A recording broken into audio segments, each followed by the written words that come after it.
Hello, my name is Anna Lee Allen, and I'm the Associate Director of Ministerial Services. Part of my role is to oversee the candidacy process in the Western North Carolina Conference of the United Methodist Church.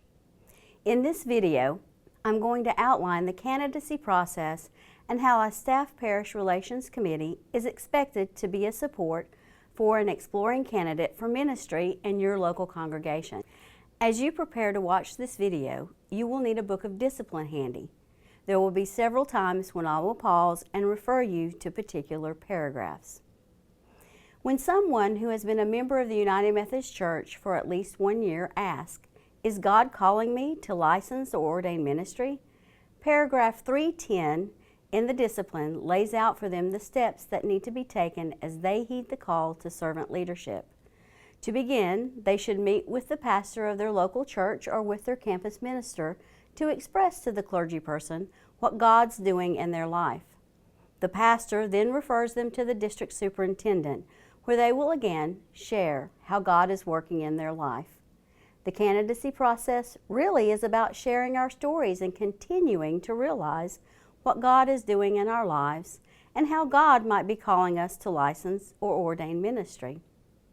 Once the person and their district superintendent determine that it is time to go into a deeper period of discernment, the person is officially invited into the candidacy process in the Western North Carolina Conference.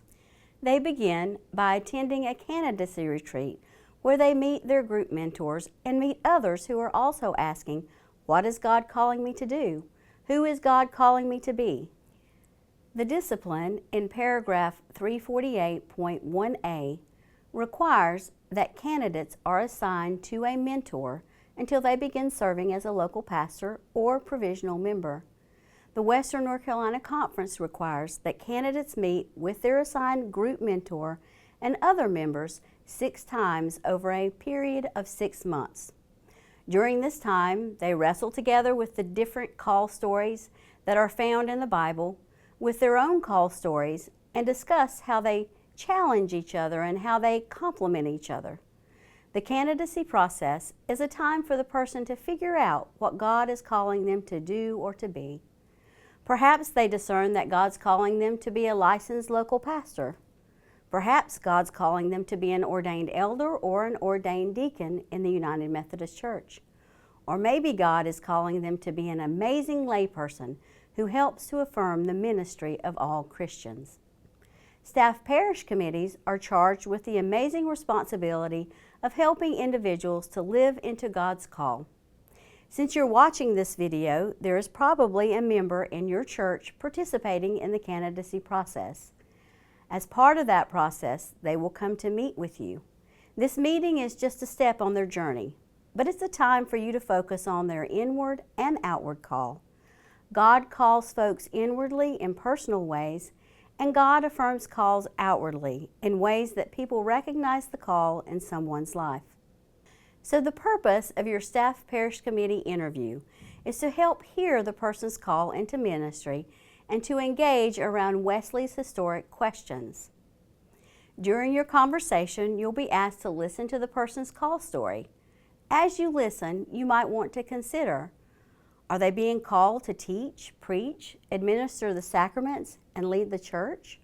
Or are they being called to be a bridge, linking the church to the world? How have they heard God's call? Where are they sensing God's call is calling them to be? You might also want to listen for how you hear them having heard their call affirmed by others. You might also consider where this person has been in leadership in your local congregation. Where have you seen evidence of their gifts for ministry? Where do you feel that God is calling them to be? After you've had the chance to hear the person's call story and engage with them around it, then you are invited to share with them in Wesley's historic questions, which are found in paragraph 310.1d of the discipline. So let's pause for a few minutes. Open your copy of the Book of Discipline, read those questions, and begin to think how you would have the conversation with the individual.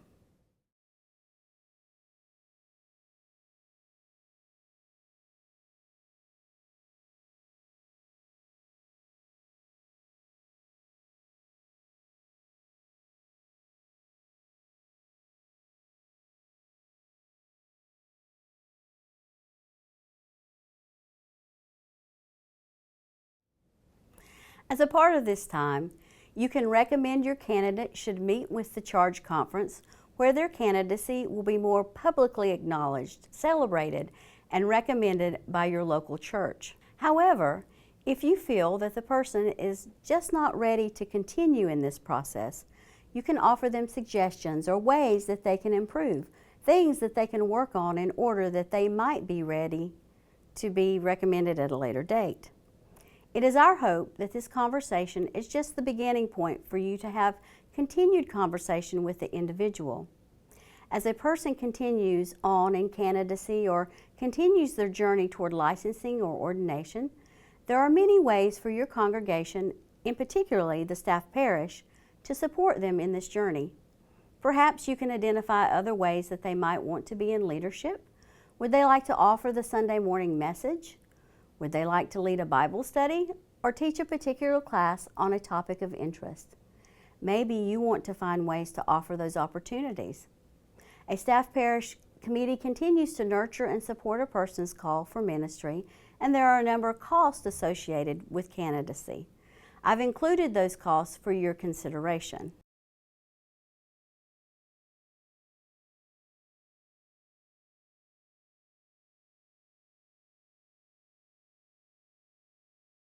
Possibly, your staff parish committee could lead the way for your local congregation to financially support the candidates as they respond to God's call, even with seminary expenses. And above all else, you are invited to pray for this individual, that they might feel the support of their local congregation and church family. Maybe send them a note, an email, or a text, just to let them know that you care and that you support them on their journey. Thank you for taking the time to meet with this candidate and to support them on their journey. As you prepare for this meeting or even after the meeting, if you have any questions or wish to talk through this, please reach out to me at allen@wncumc.org. I would be happy to talk with you and answer your questions. Thank you once again for supporting your candidate as they respond to God's call in their life.